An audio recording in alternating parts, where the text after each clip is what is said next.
Okay, here we go. This is part 5. It's just kind of a review of the last section, kind of tying things together.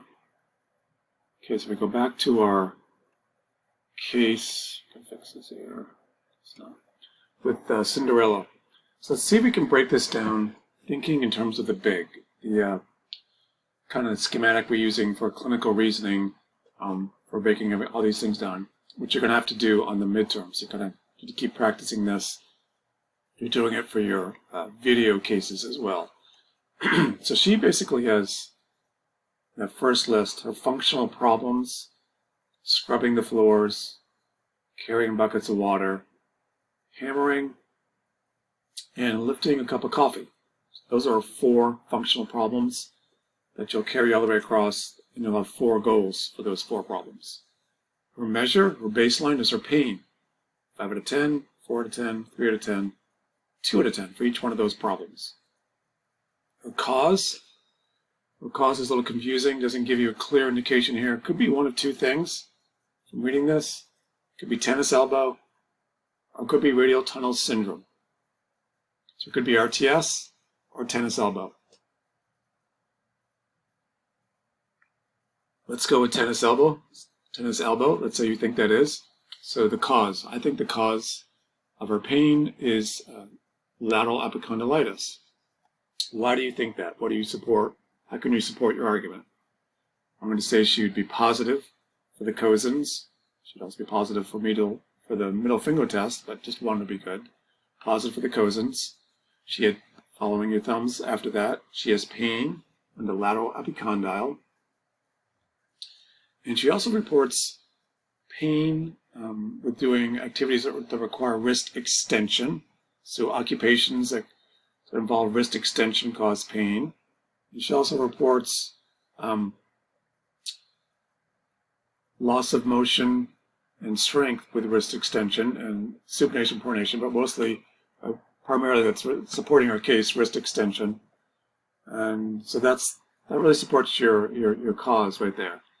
Higher level function, if you go back to the measure, she's got that as well. She had no pain 6 months prior. That would go into the measure, the baseline stuff. So we got our 4 goals, we got our measures, the pain, higher level of function. We got our cause. We think it's tennis elbow, and we supported that argument. Interventions, this is where you have to go to your treatment boxes to pull out those interventions. This is where you have to really know those treatment boxes well. I would start trying to memorize those, and study those right off the bat, because you need to know them all really well. And as you're studying them, you'll start to see that they clump together. There's similar, what I mean by that is there's similar treatments that work for most of those shoulder problems. And with these elbow stuff, there's similar treatments that work for RTS, tennis elbow, ME, medial epicondylitis, and the like. So you can kind of clump things together in your brain as you start to organize it. But you do need to know the treatment box as well. I'm not going to go into it, but there's tons of stuff in those boxes that you could use to treat tennis elbow. And then the SLD for week 5 is the screening, still just the shoulder and the scapula anatomy, I think. Don't add the elbow until week 6. And then the learning objectives from week 5. How do you test for tennis elbow, golfer's elbow, radial tunnel, hemiplegia? Tennis elbow, we just say it, the Cosen's. So it would be a Cosen's test and palpation of the lateral epicondyle. Golfer's elbow would be the golfer's elbow test or the medial epicondylitis test and palpation of the medial epicondyle. RTS, you could say middle finger test or you could say the Cosen's, either one. But the key thing is following that up with palpation of the extensor muscle belly. I'm going to repeat that. Palpation of the extensor muscle belly. Hemiplegic shoulder, the sulcus sign. The sulcus is good for hemiplegia. How do you treat tennis elbow?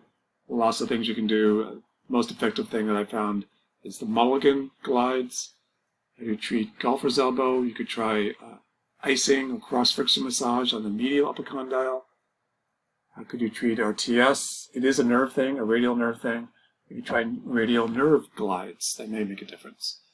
What is the difference between radial tunnel syndrome and tennis elbow? One's a nerve, radial tunnel. One's a tendon, wrist extensor tendon issue. Big difference, though, is where the pain is located. Radial tunnel, it's more in the extensor muscle belly. Tennis elbow, it's more towards the lateral epicondyle. How do you treat shoulder subluxation? We talked about closed chain exercises.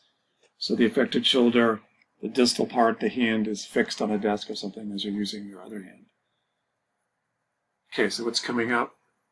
Again, this week no quiz, student-led demonstration, screening, adding the anatomy of the scapula and the shoulder, and keep working on those video cases that are all due 10-6.